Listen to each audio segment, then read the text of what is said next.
और वहाँ जहाँ आपने बात की ना, हम पावर की बात करते हैं, हम बाबर की power, with more power comes more responsibility, which means you are more answerable to your decisions.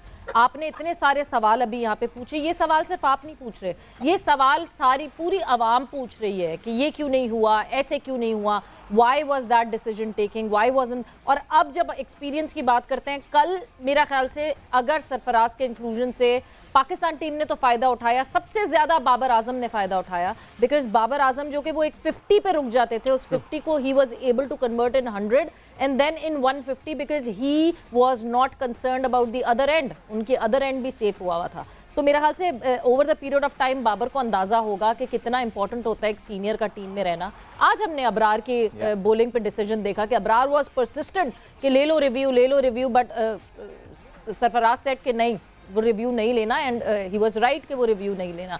सो ये सारी हेल्प तो आपको सीनियर्स से मिलती है। बट नाउ अब जब हम टाइम आगे जाते हुए देखते हैं, मीर हमजा की हमने बात की, हमने लास्ट सीरीज़ में ये देखा कि फ़हीम अशरफ खेले, बट फ़हीम अशरफ से उस तरीके से उनको यूटिलाइज़ नहीं किया गया जिस तरीके से फ़हीम अशरफ को यूटिलाइज़ किया जा सकता है।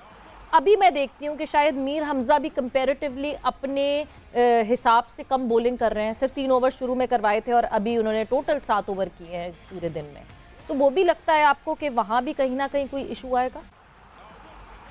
देखिए, मेरा नहीं ख्याल कि इशू आना चाहिए सवेरा। बात यह है कि अगर हम एक्सपीरियंस की बात करें और अगर आप बाबर की बात कर रहे हैं तो जो मेरा ओपिनियन है उस पर यह है कि देखिए, Babur was not the only one. हमें ये जरूर दिखाया गया कि जी Babur was empowerment, power has the power.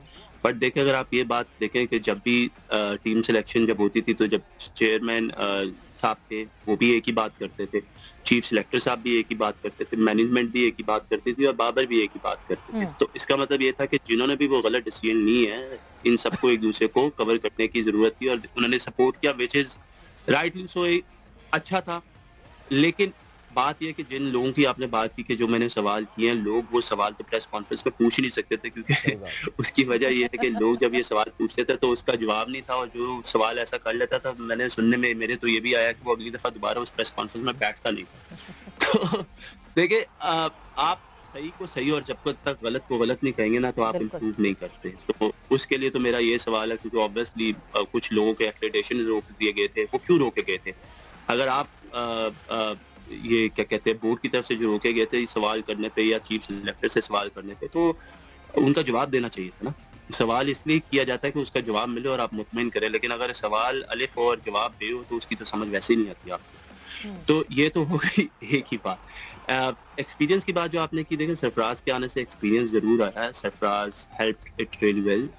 Babar को भी सपोर्ट मिली है और Babar has always perform really well. लेकिन हाँ, आप उसके साथ रहना और किसी का क्रीज that is always important for him, because as a captain it is too difficult to think too many things, और उनको फिर एक जगह पे डालना एक अकेले कप्तान के बस में नहीं होता। अगर हम बेन स्टोक्स की बात करते हैं, देखिए जो उन्होंने डिसीजंस लिए उनकी टीम ने उस तरीके से उन चीजों को फॉलो किया और उस पे उन्होंने वर्कआउट किया और जिस पे उनको सक्सेस मिल गई, इसलिए वो कामयाब कप्तान हो गया।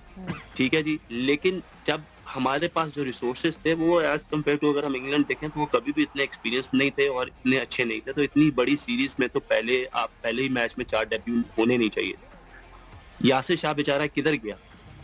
मतलब परफॉर्म करके आप ये कह रहे हो कि वो अनफिट है। आई थिंक लैपटॉप में आया था कि वो अनफिट है, लेकिन वो तो डोमेस्टिक खेल रहा था। सो आई डोंट नो उसका जवाब कौन देगा।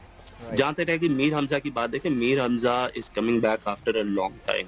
कोई भी प्लेयर जो कम बैक करेगा उसको आप एक मैच पे जज नहीं कर सकते। आपको उसको 2-3 मैचेस देने पड़ेंगे, 1-2 सीरीज देनी पड़ेगी। हाँ, उसके बाद अगर वो नहीं करता तो फिर ठीक है, आप उसको कहो कि यार नाउ हम आपकी जगह किसी और को यूटिलाइज करें। फहीम अशरफ के साथ जो आपने बात की सवेरा, मेरे तो सुनने में ये आया कि फहीम अशरफ को तो डोमेस्टिक कॉन्ट्रैक्ट नहीं दिया गया, सेंट्रल कॉन्ट्रैक्ट तो दूर की बात, तो उसको तो डोमेस्टिक कॉन्ट्रैक्ट ऑफर नहीं किया गया। और Faheem for me he is one of the best allrounders, but अभी हमने फहीम से भी उस तरह की परफॉर्मेंसेज नहीं देखी जितना उनको सपोर्ट किया गया। लेकिन आप जब टेस्ट मैच उसको खिला रहे थे तो फिर आप उसको फुली यूज करते, अच्छे तरीके से आप उसको यूज करते।